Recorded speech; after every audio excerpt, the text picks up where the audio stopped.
Today's video, puntahan natin ang isang ginagawang tulay dito sa bayan ng Ibaan, ang Catandala Bridge. Pero bago tayo magtungo doon, dumaan muna tayo sa Archdiocese ng St. James Ibaan Greatest Parish.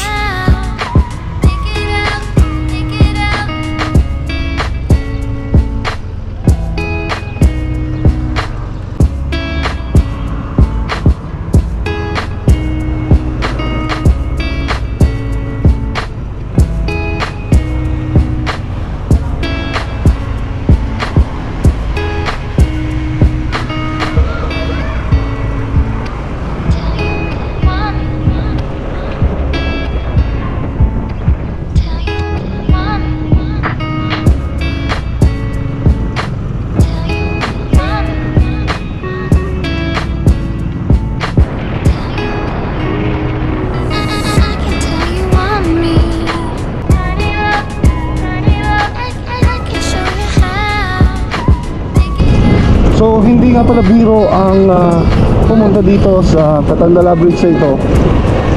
Dahil sa sobrang lalim nito, madami na rin pong na-aksidente dito. Dahil sa sobrang tarik na nito, at pag hindi mo kabisado, dun ka sa baba talaga aabutin, mga kapanalig. So ngayon nakikita ninyo nagkakaroon na ng rehabilitation kasi ginagawa nga po yung tulay dito. At kung makikita nyo dito sa video ko, ay napakalalim talaga, sobra.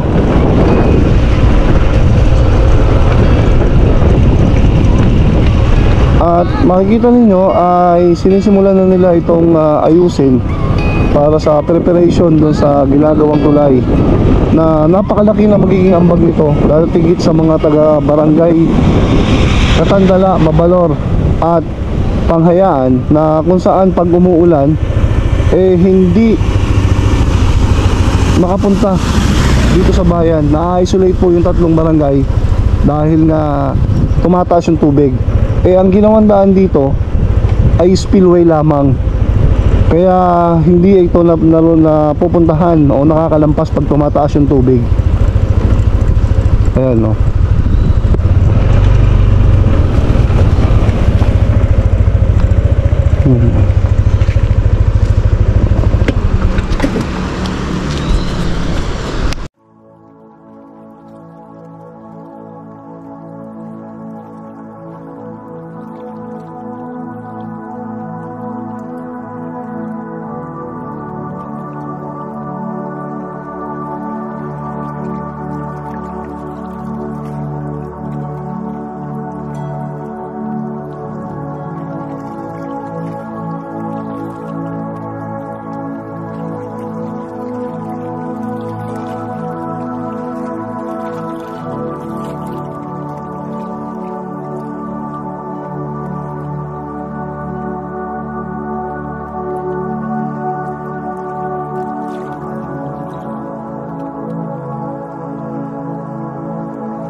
Patuloy nga pala ang paggawa ng konstruksyon ng nasabing bridge na ito. At kung makikita mo, napakadami ng mga equipment dito na hopefully sana tumagal at matibay maging kalalabasan ng paggawa ng tulay na ito. Kasi napakatagal na rin na ina-expect ng 3 barangay na maayos tong mga tulay na to.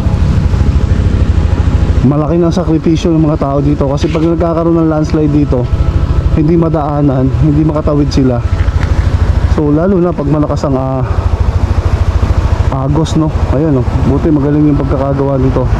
Nilagyan nila ng napakatibay at konkretong paa yung tulay. So hindi basta yung umahon dito mga kapanalig. Hindi natin alam kung mga ilang taon pa bago madaanan itong nasabing tulay na to. Pero ang kagandahan nito, may pag-asa na natatanaw ang 3 barangay dito sa bayan ng Ibaan. At hindi lang ang bayan ng Ibaan ang makikinabang nito mga kapanalig, sapagkat itong daan na ito, itong pinakamabilis na daan papunta sa bayan ng Lubo sa Taysan.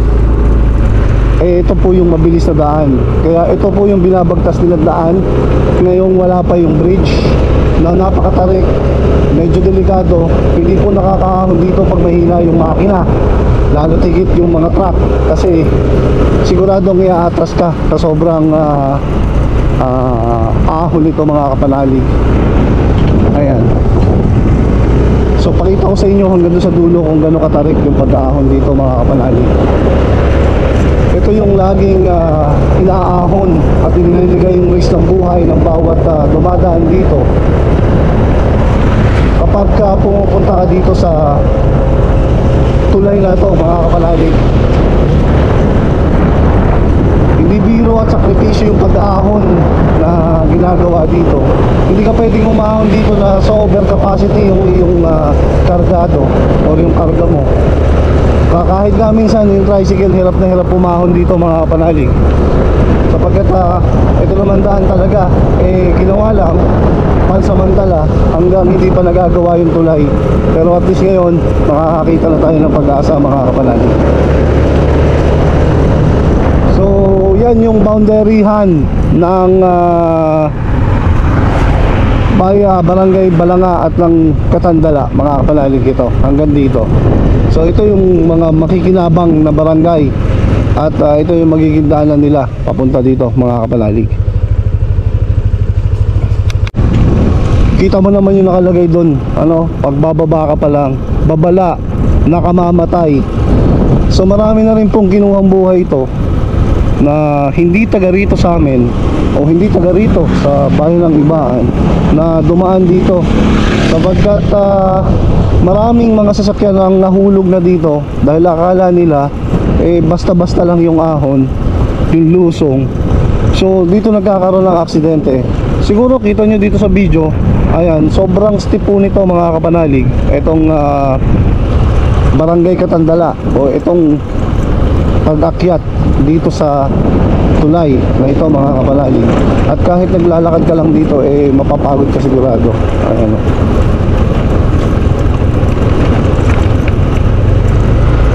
So at least ngayon may pag-asa na tayo, kasi kung makikita mo nga ayun, yung nasa kabilang yun, yun yung umaahon doon, hirap na hirap sila. Ganyan katarik po yung inaahon, ganyan kadelikado.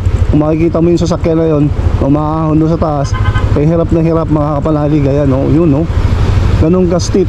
So pag nagawa itong tulay na to, malaking bagay ito para sa mga motorista at lalo tigit sa mga taga rito sa 3 barangay na nasasakupan ng bayan ng Ibaan.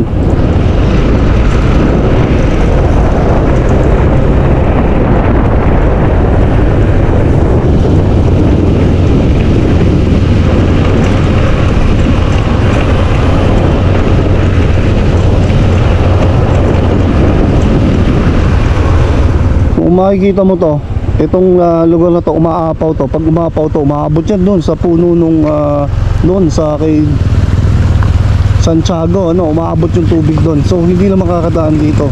Ayan, ngayon dinivert nila yung tubig, para magawa nila yung tulay.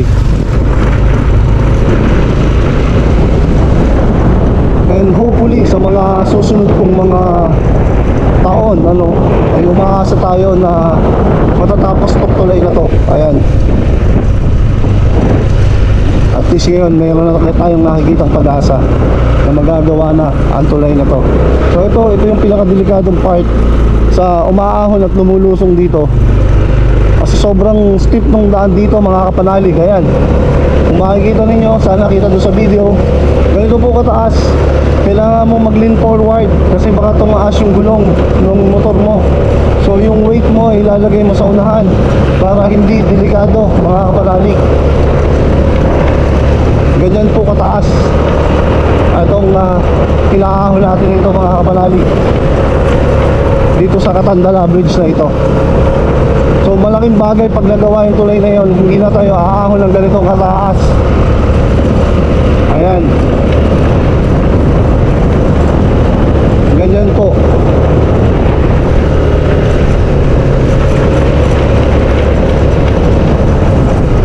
At ito, andito na tayo sa taas mga kapanalig.